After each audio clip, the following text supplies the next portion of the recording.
Yo, Tom Fiddzy here with my review of Loki episode 4 and wow. Oh, a lot of stuff happened in this episode. This one was like a whole load of surprises. I saw that like Marvel did like a mid-season trailer and stuff, and I started seeing thumbnails. Those thumbnails coming out early with spoilers in them. I saw ones with young Sylvie, young Lady Loki in there, and I was like, I don't want to see any of this. I don't want to watch a mid-season trailer because I want what's going to happen next to be genuine surprises. So I try to stay away from it. But still, this episode had so many surprises. The young Sylvie stuff happened really early on. We find out that she was just sitting there playing with her toys, and then Renslayer came in and arrested her for being a variant when it seems like she didn't do anything. There were hints earlier on that she was saying, like, because I was born the goddess of mischief. They waited until I was a little bit older, but then until like they got rid of me, but then they were in the lift and she was like, what actually caused the Nexus event? And Renslayer was like, I don't remember. So I reckon it was something really, really rubbish. Like, it was probably like she picked up the toy dragon first or something when she was meant to pick up the Valkyrie one first, or something really small like that is just insignificant. And her whole life was ruined and erased because of that one tiny little event. So yeah, that was kind of a cool start, and then we just got, so that was the things that I kind of seen in the trailers, and then we got into the genuine surprises. So Loki becomes Loki X Loki. The theories, the cringe was real. Loki loves Loki, and it makes sense for the character. It absolutely makes sense for the character, but I don't know. It does make me a little bit like uncomfortable, I guess. I mean, my reaction was kind of like Mobius, is in like, that's crazy. My mind, how is this like? It's so you, but it's wrong. I mean, good for Loki. He's found love, proper love, even though it's himself.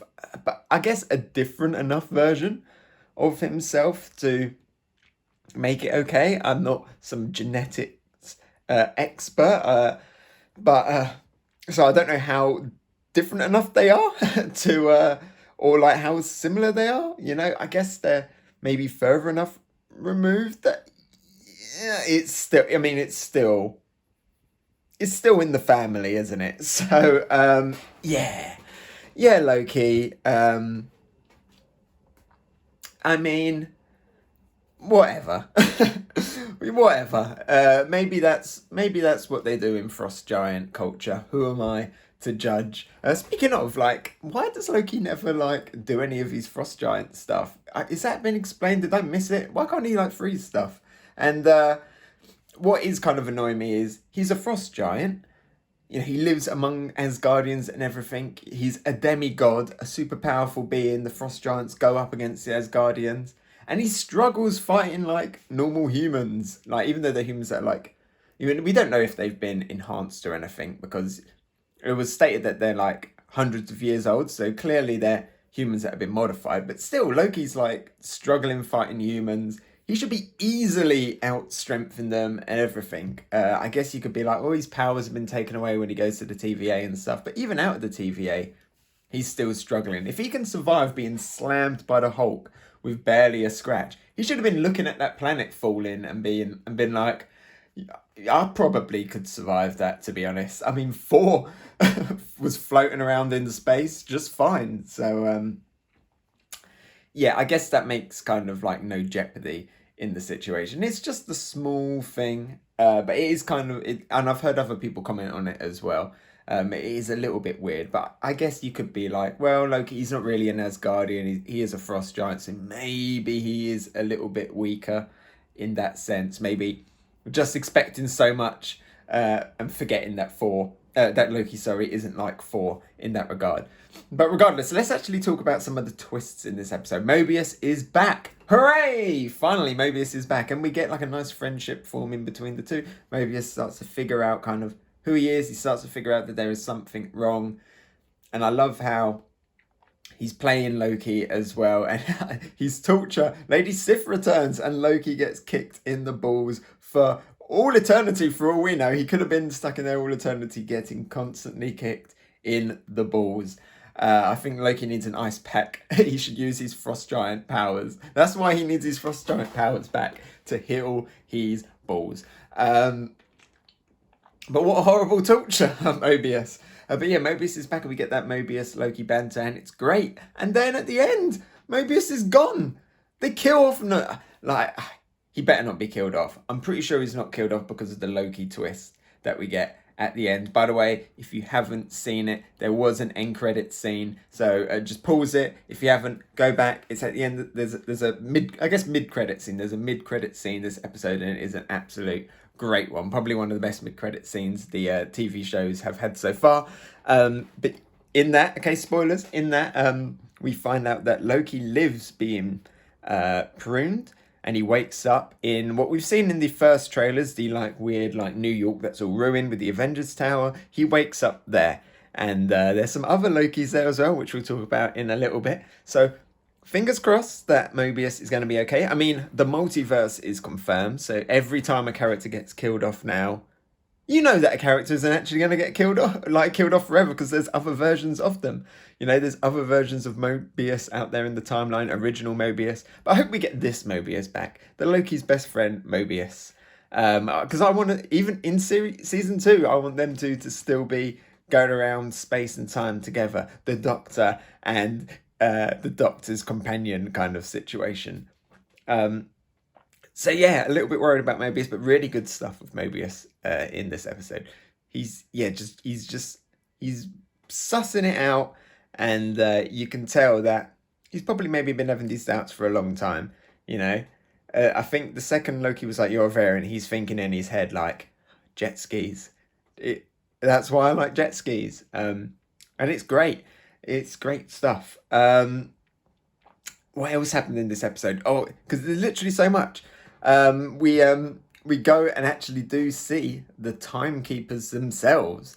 And it does put some questions actually on Renslayer, because the timekeepers are, as many people suspected, not real. They're robots. They went the full Wizard of Oz. It wasn't a real great wizard. There's somebody behind the curtain controlling them. And they were robots, which is good, because I could not take them seriously at all, especially the yellow one with the moustache. The second he started speaking, I was like, if I was a TVA agent, I wouldn't be able to put on a serious face. He's like, "You gotta look after the time stream." And then the other one, the blue one, I didn't know what he was saying. He's like, "They have to look after the time stream."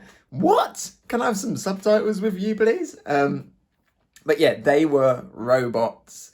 Who's controlling the robots? So who built the robots? Big question. We don't know. I mean, it's probably King the Conqueror, right? Or is it something else? I guess this explains why the TVA was checking if people were robots going in, because if you think there are no robots beyond that point, even though there was that robot that was taking off Loki's clothes, but if you know that there's going to be no actual robots disguised as people, then you're not going to look at the timekeepers and be like, "Oh, they might be robots disguised as people," because you're like, well, everyone gets checked. We know there's no robots disguised as people in here. And I guess maybe a robot might be able to tell that they're another robot or something like that. So that probably explains why they're so eager on checking if people are robots. But yeah, who is in charge of the TVA? Who made the TVA? Who is the person behind the curtain? Is it Kang the Conqueror? Is it someone else? Is it going to be another Loki? Or could it be another timeline? Could the grand timeline, this timeline, actually be a little bit of a prison isolated timeline, and all of the other ones that were having this war have kind of captured it and put it to the side, keeping this timeline from becoming dominant? Maybe. Who knows? The possibilities are endless, and it seems like we're probably going to find out the fact that we're getting some very trippy multiverse stuff. It looks like when you prune people, they don't die, they go somewhere else. So fingers crossed for Mobius. And as I was saying with Renslayer, the fact that they revealed that they're robots, did she know that they were robots? because she's going in there talking to them all like scared and nervous. So was she actually really believe in it? She obviously knew about the fact that they were all variants and stuff, but did she know that the timekeepers weren't real and that the TVA, as it's been told, wasn't real? So she clearly had some access, but how much access does she know? I guess it all depends on if King the Conqueror is revealed to be the main guy, because of their connection. So yeah, it'd be interesting to see what she says. Then let's talk about the end, because Loki, as Loki does, gets killed again. And that was a genuine shock moment. I was like, what? Did they just kill the title character?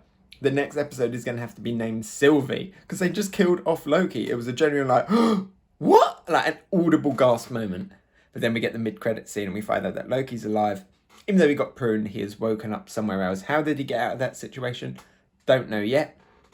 Maybe, like I say, maybe when you get pruned, you just, because there's multiple versions of you, you just happen to wake up in a multiple universe where you survived or whatever. Who knows how that's going to work? It's timey-wimey. Gonna need the doctor to explain that one. But he wakes up and he sees some other Lokis. We get Richard E. Grant, and he's the best one. He's automatically my favourite one, apart from maybe one other. Because we have like Jess, the rubbish cosplay Loki. We have Loki with a hammer, like Thor Loki, but it's like a kind of a rubbish hammer. It kind of looks like a metal loaf of bread. We have a Kid Loki. And then Kid Loki is holding an alligator who also has Loki horns. And I'm like, is that Kid Loki holding an alligator? Or is that Kid Loki holding Alligator Loki? And if that is Alligator Loki, then Alligator Loki is my favourite Loki. I guess that's kind of like Frog 4.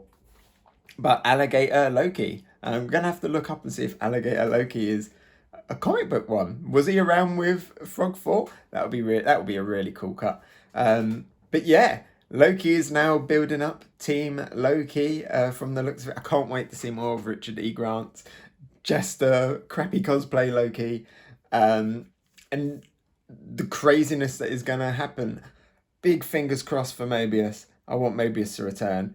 I want Mobius on a jet ski going off into the sunset at the end of this. But I'm so excited to find out who is behind the rubbish robot timekeepers, what is going on in the TVA, and what is going on planet Loki. So yeah, episode after like the slower episode, like episode 3, even though it was still good, it wasn't my favourite. This one is straight back into it. And I'm surprised actually that they didn't reuse like the big set that they made in the last episode. I thought, they made this massive set. They're probably going to use it, the city at the end. They're probably going to use it for more stuff, but they didn't. So, okay, just that one fight scene then. That's fine, because we're going into way more interesting stuff than that set now. So yeah, bring it on, Alligator Loki.